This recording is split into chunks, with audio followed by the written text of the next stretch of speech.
we made this movie for everyone to enjoy. Everyone, whether you're a believer, you're not a believer, but you love animation, but we wrote it for those who have no concept of the Bible, no concept of Jesus.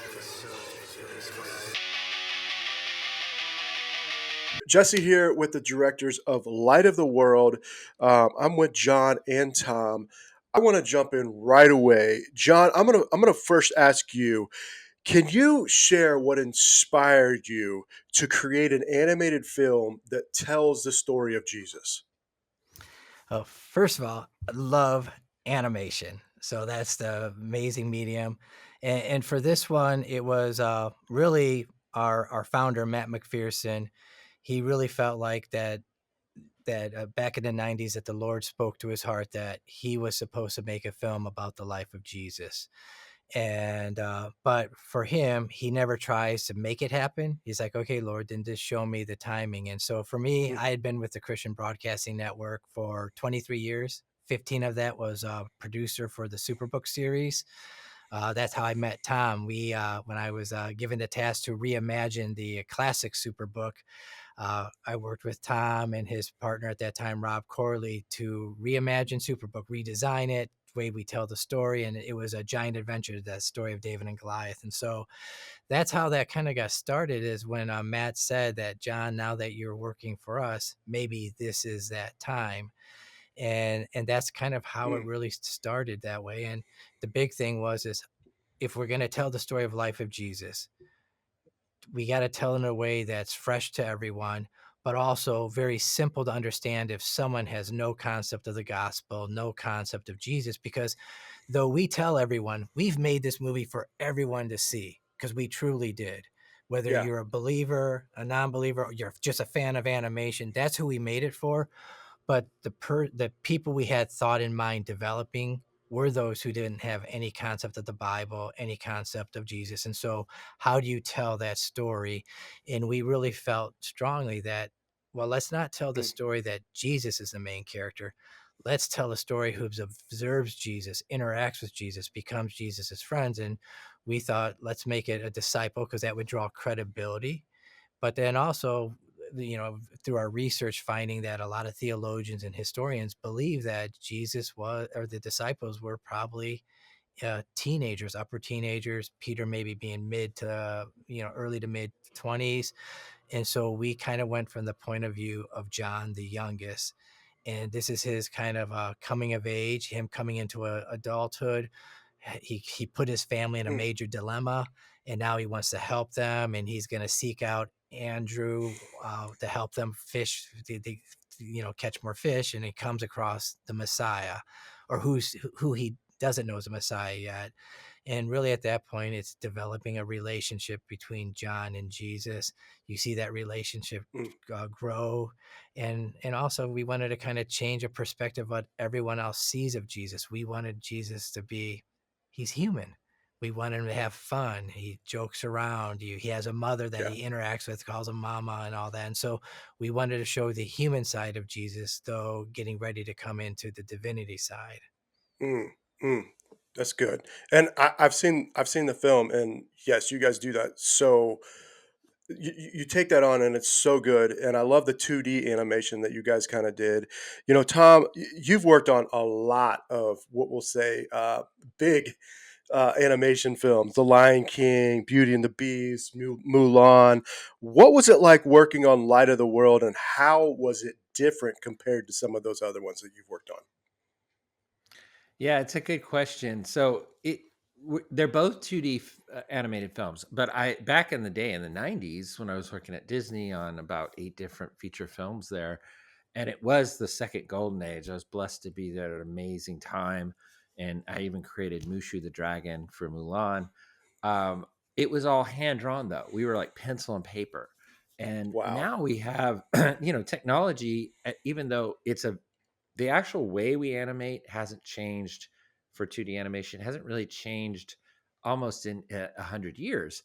But now we don't use pencil and paper.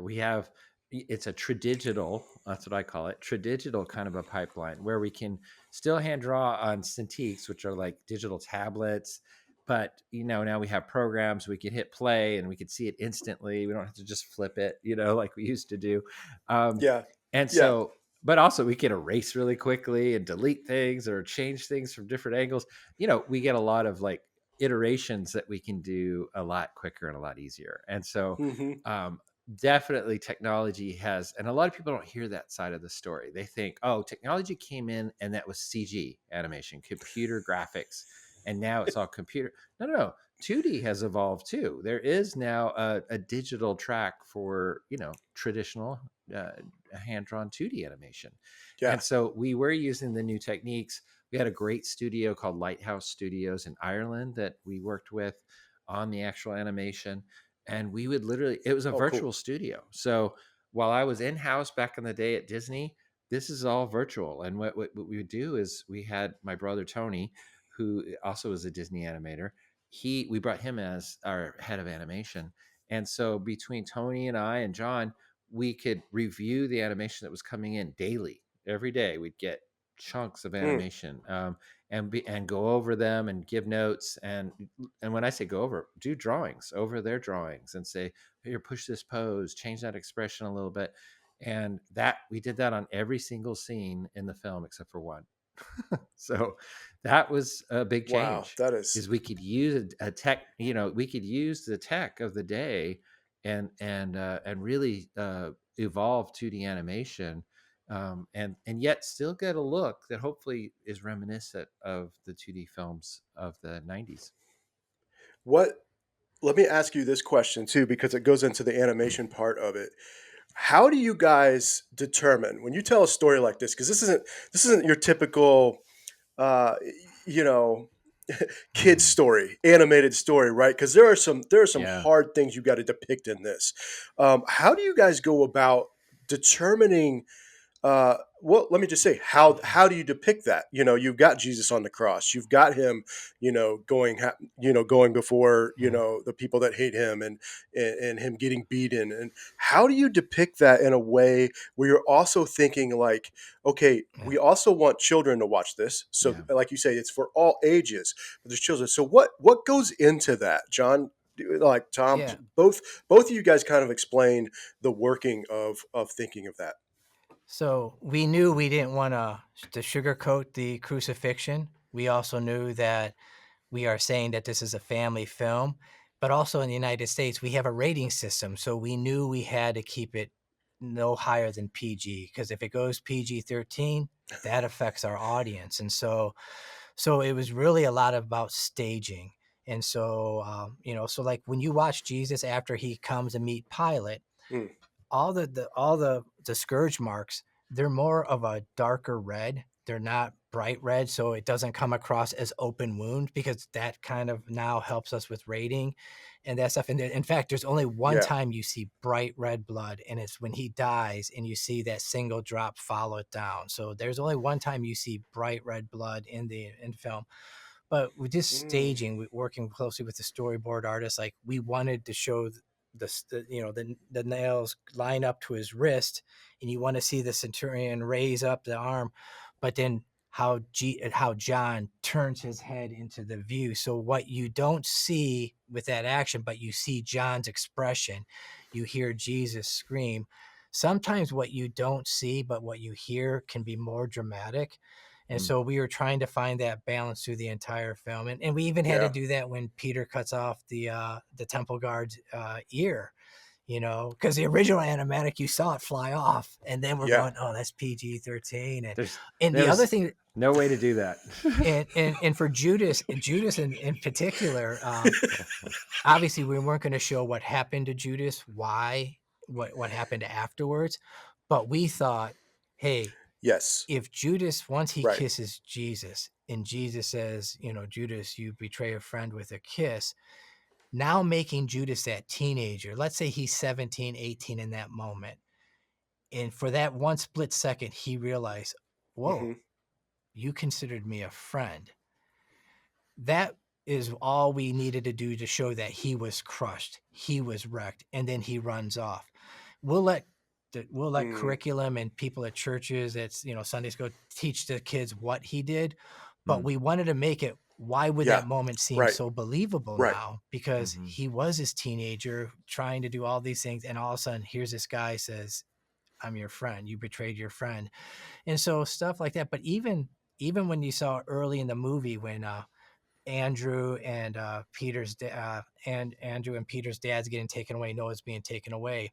Originally, we had the soldier Mhm. push the child down, but when you look at the rating systems, showing an adult pushing a child could give us a PG-13. So that's why we had to have the soldier kind of put his hand on his head, and then Peter's Mm. doing this.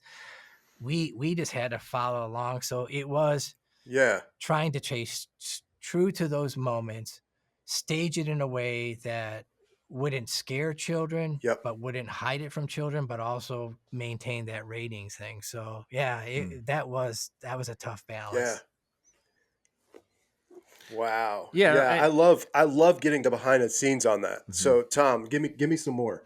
Well, John already hinted at it, and he summed that up really nicely. But I will say that one of the things he was mentioning was one of the keys was that we were making this film from the eyes of John, young John, and so that gave us an opportunity to cut away and see how he was reacting to things. And honestly, Mm. that's what opened the door for us to be able to do it, not only in an entertaining way, in a safer way for kids, obviously, not showing some violence that we didn't want to show, but also being able to be with that main character and see how he's reacting to it. It became more powerful. Yeah. And so, Yeah. yeah, like John was saying, I do think that was what worked on our side of things, is that if we'd made Jesus the main character of our film, we would have to be with him through every step, every part of that film. And now with John being the main character, we could shift off of that shot at least Mhm. and Yeah. kind of just show him reacting to it, because we want to see what Yeah. John feels about his best friend being, And, hurt. and to add to what Tom's saying too, and the audience is John. So when Mhm. John 1 minute believes, hey, this guy might be the Messiah because he just saw water turn to wine, he talked to his mother, and all that. Then he sees a miracle catch. But then there's moments when Jesus seems kind of down, like just before triumphant entry, and because now Jesus is feeling the weight of what's about to happen. And so then there's that Mhm. moment when Jesus, before the Garden of Gethsemane, when Jesus tells John, you need to trust me. And he said, but aren't you here to destroy the Romans? Aren't you here? And he goes, well, no, I'm here to fix not only a broken world, but a broken relationship. And for John, when he does that, the whole thing Mm. about, Jesus reaches out, says, trust me. And he doesn't. That's also our reenactment of the beginning of creation. They didn't trust God Yeah. about that. And so we try to tie all these elements into that and that. And so the audience is John, because we didn't make this. We tell everyone, because we made this movie for everyone to enjoy. Everyone, whether you're a believer, you're not a Yeah. believer, but you love animation.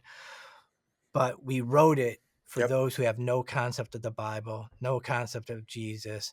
And we wrote it away. How can we tell the story of the life of Jesus in under 90 minutes and and going through John's eyes, letting the audience become John, because they discover everything in real time with John. And also it helped us figure out what are the most important moments in the life of Jesus. So we would have meetings where Tom and I and Tony and Jason and David and our writers and all these guys say, well, we need to do the Mount of Transfiguration. That has to be in there. And everyone knows I love Star Wars. So they say, John, that's like your Force Ghost moment. Those are the Force Ghosts up on the mountain there.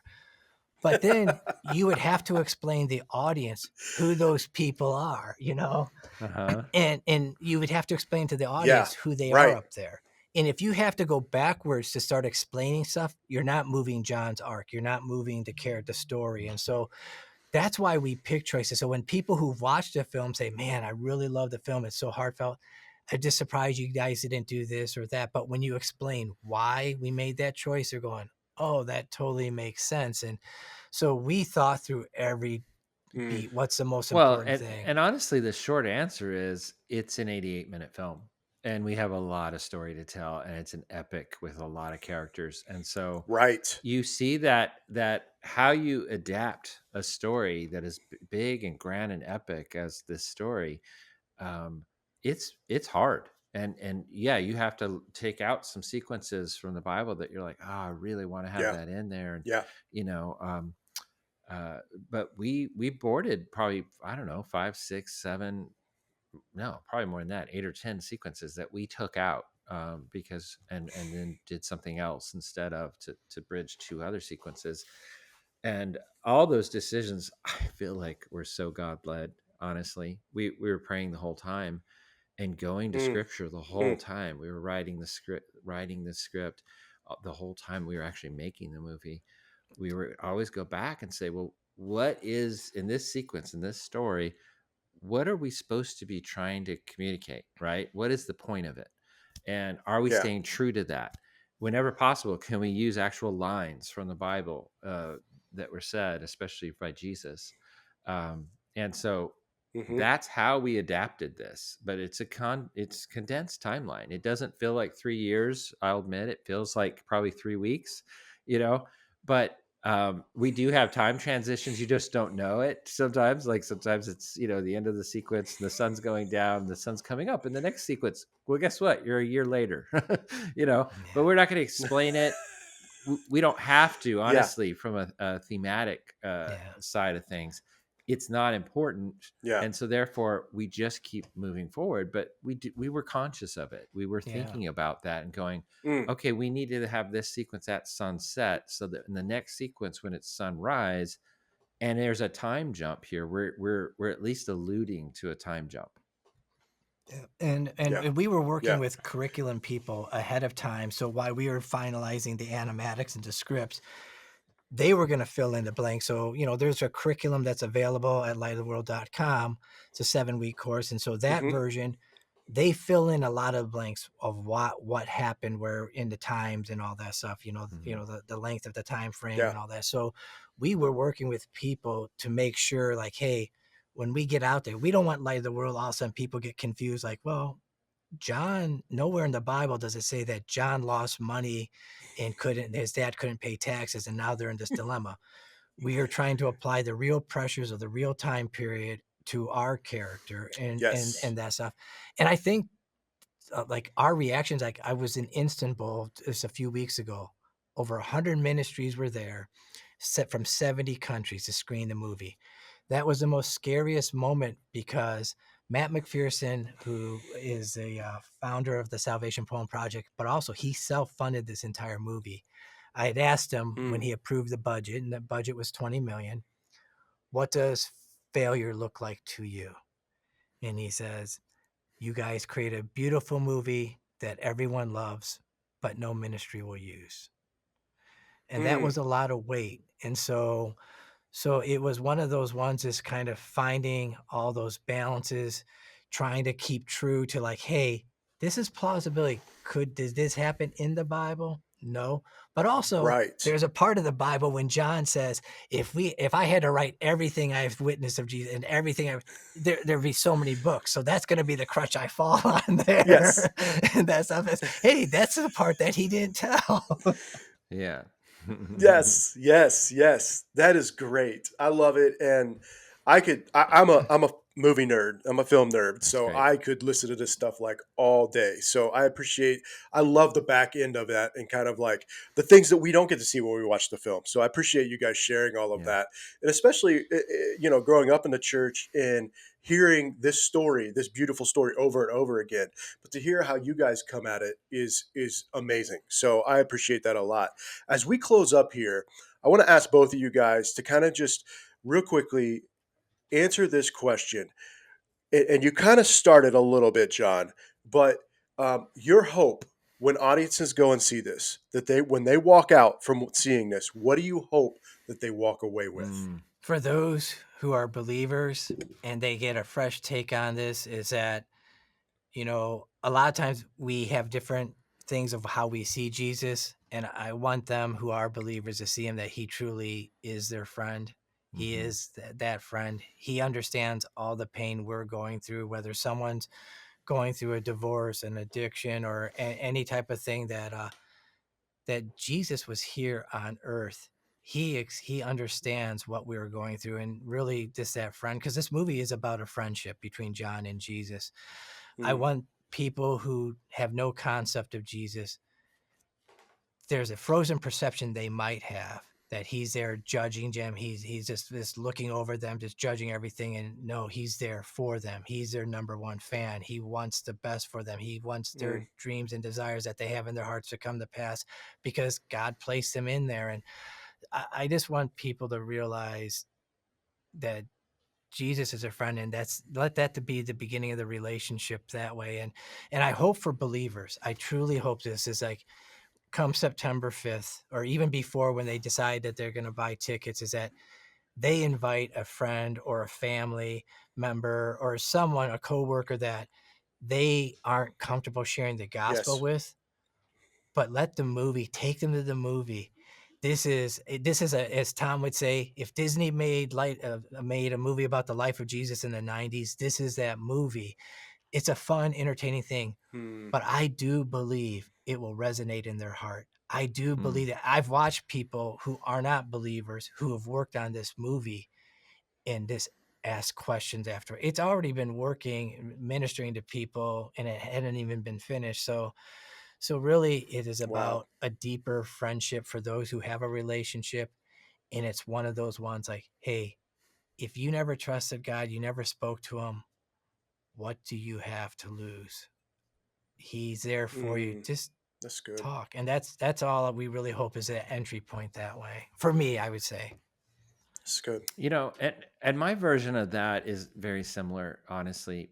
But I like to look at our film and say, we were blessed and God led through the whole thing. This film should not look as good. The story shouldn't be as strong.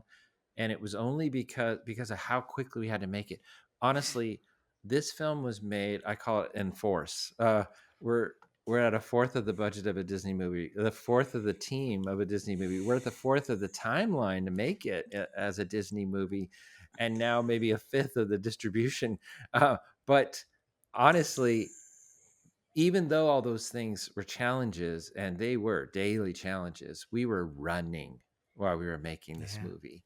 Mm, Disney, mm, I would be taking naps during the day. I mean, honestly, we're going at such a slow pace, and we're thinking about every single frame and redoing it multiple times.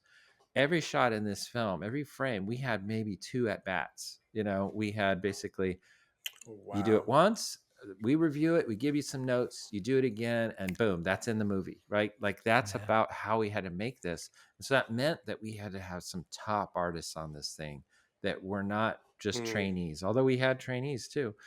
So all the people had to kind of come together and be just very focused and to make this movie come out the way yeah. it did. And the blessing of that is that I think we have a film that is to the level for kids. It's going to be like the Passion of the Christ. When I saw the Passion of the Christ, Mm, it brought that, and I was already a believer, but it brought it to life in the way that I couldn't turn away from. And I know a lot of people that were yeah. non-believers that saw that movie, you think about it for weeks to come afterwards. And I Yeah. still think about it Yep. today. I want this film, Light of the World, to be that for kids around the world. And I honestly think through God, we were able to do that through our experience, Yeah. our Yeah. love, our passion, but definitely through his guidance the whole way. Yeah. We have a film that they're going to speak Oh, it's to good. generations of kids in the way that Passion of Christ did. No, I love it. And I thank you guys so much for, doing this. It's so needed. God's going to use it. Like you say, John, he's already using it Oh yeah. in the lives and inspiring people and asking questions. All right. September the 5th, if I'm correct, comes out. Yep. September 5th. And where do they go So to get, you said there's even curriculum, yeah. there's other stuff. Where would they So go? Mhm. lightoftheworld.com. There's a whole section. First of all, tickets are pre-sale right now. So it's group ticket sales. All that stuff is going on right now. if you do not see your theater, theaters are being added every single day. So, type in your zip code, type in your Okay. city, it's being added every day. But also, if you go into the sub menu on the website, you'll see the international releases. So everyone's asking, when's it going to be in the UK? When's it going to be in the Philippines? We're rolling out internationally as well. But also there's church resources. So we have a 7-week curriculum that you can go through and all that Yes. stuff. It's got video clips, and it was written. I think there was over 20 or 30 of the top curriculum writers in the country we brought in together. We showed Oh, them wow. the animatic at that time. We didn't even have a finished film, and they saw a lot. They loved how we were telling the story, and they also fill in a lot of the blanks that we don't do in the movie. But I want to make an appeal to your audience right now, Jesse, Hmm. that Yes. we need them to back this up. Yeah, Again, if they're the people that have been asking for new original content, that Hollywood's not making family films anymore, they're not making Yes. faith-based things, yeah, they're not making 2D animation on top of that. We've done all of those things, and there's no film that they shouldn't be backing more yeah, than this one right now, because it's Mm. all the things that they've been asking for. I'm yeah, one of those people. I'm a dad of 4 daughters. I want this movie out there. The only way that people are going to see this movie is if they buy yeah, tickets, and Yeah. they buy them now. Honestly, Yeah. we need them to buy them pre the September 5th. So buy them now on yeah. lightoftheworld.com. We need you guys to back us up. Yes. We built the car, but we need you guys to put the gas in it. So hey, I Yes. did. Yes. I love Yeah. it. So yeah, to go off of that is like it allows us to continue to make more films like this. It continues to do translation so we Mm. can scale this movie to get, to release it to Yes. more countries and all that stuff. So it is really just, you know, we've learned this. If you don't have a strong weekend, you don't get a week 2. And we need a Mm. week That's right. 2. We need Right. that Right. longevity. So, but We we do do. Yep. got to jump to Yep. another call. We're late. Oh yeah. Yeah, definitely, Oh yeah. definitely. No, I appreciate you guys so much, and it's been an honor. And go see this film. Uh, Go order tickets. Go see this film. It is a must. It is great. I've seen it. I'll endorse it. This is an amazing film. So thank you guys for what you do. Continue to keep doing it, and appreciate you guys. Appreciate this. Thank you, Thank you for Jesse. taking the time with Yep. us.